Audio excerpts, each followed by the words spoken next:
ನಾನು KVಯಿಂದ ಬಂದಿರೋದು ಸ್ಟೋರಿ ಕಲ್ತಿರೋದು ಯೇಸು ಸ್ವಾಮಿ ಬಗ್ಗೆ. ಮರಿಯಳ್ ಅಂತ ಒಬ್ರು ಕನ್ಯೆ ಇರ್ತಾರೆ, ಅವ್ರಿಗೆ ಇನ್ನೂ ಮದುವೆ ಆಗಿರಲ್ಲ. ಯೋಸೇಫನ್ ಜೊತೆ ನಿಶ್ಚಿತಾರ್ಥ ಆಗುತ್ತೆ. ಅವರು ಮರಿಯಳ್ ಹೊಟ್ಟೆಲಿ ಹುಟ್ಟಿ ಬರ್ತಾರೆ. ಯೇಸು ಸ್ವಾಮಿ ಪುನರುತ್ಥಾನದಿಂದ ಹುಟ್ಟು ಬರ್ತಾರೆ. ಆಮೇಲೆ ಅವರು ಭೂಮಿ ಮೇಲೆ 33 ವರ್ಷ ಇರ್ತಾರೆ.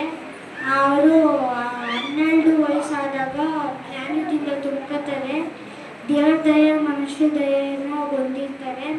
ಮತ್ತು ಅವರು 30 ವರ್ಷ ಆದಮೇಲೆ ಸೇವೆಗಳು ಮಾಡ್ತಾರೆ, ಅದ್ಭುತಗಳು ಮಾಡ್ತಾರೆ.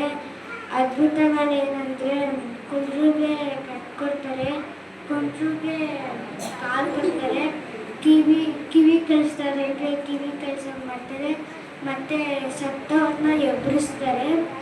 ಆಮೇಲೆ ಅವರು ಲೋಕದೆಲ್ಲ ಜನರಿಗೋಸ್ಕರ ಪಾಪಕ್ಕೋಸ್ಕರ ಶಿಲ್ಪೆಯಲ್ಲಿ ಮರಣ ಅಂತಾರೆ. ಅವರು ಶಿಷ್ಯಂದ್ರಿಗೆ ಹೇಳಿರ್ತಾರೆ, ತಿರ್ಗಾ ನಾನು 3 ದಿನ ಆದಮೇಲೆ ನಮಗೆ ಕಾಣಿಸ್ಕೊತೀನಿ ಅಂತ. ಆಮೇಲೆ ಅವ್ರನ್ನ ಹೊಸ ಸಮಾಧಿಲಿರ್ತಾರೆ. ಮರಿಯಳು 3 ದಿವಸ ಆದಮೇಲೆ ಬಂದಾಗ ಸಮಾಧಿ ಖಾಲಿ ಇರ್ತದೆ.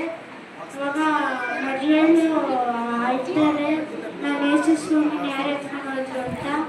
ಆಮೇಲೆ ಯೇಸು ಸ್ವಾಮಿ ಹಿಂದೆಯಿಂದ ಮರಿಯಳೇ ನಾನು ಇಲ್ಲಿ ಇದ್ದೀನಿ ಅಂತ ಹೇಳಿದಾಗ ಮರಿಯಳು ಹಿಂದೆ ನೋಡಿ ಖುಷಿ ಪಡ್ತಾರೆ.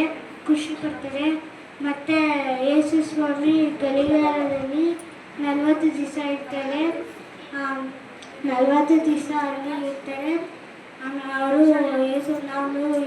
ಯೇಸು ಸ್ವಾಮಿ ಪುನರುತ್ಥಾನ ಹೊಂದಿರೋದನ್ನ ನಂಬಬೇಕು. ಇದ್ರ ಬಗ್ಗೆ ಏನು ತಿಳ್ಕೊಂಡು ಅಂದರೆ ಯೇಸು ಸ್ವಾಮಿ ನಂಬಬೇಕು ಮತ್ತು ದೀಕ್ಷಾಸ್ನಾನ ತಗೊಳ್ಬೇಕು.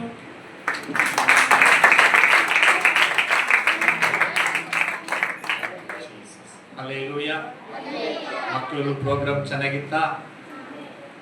5 ದಿವಸ ಮಕ್ಕಳುಗಳು ಇಲ್ಲಿ ಹೆಚ್ಚು ಕಡಿಮೆ 43 ಜನ ಮಕ್ಕಳುಗಳು ಇಲ್ಲಿ ಒಂದು ಇದರಲ್ಲಿ ಭಾಗವಹಿಸಿದ್ದಾರೆ. ಅವ್ರಿಗೆ ಚಪ್ಪಾಳೆ ತಟ್ಟಲ್ವಾ?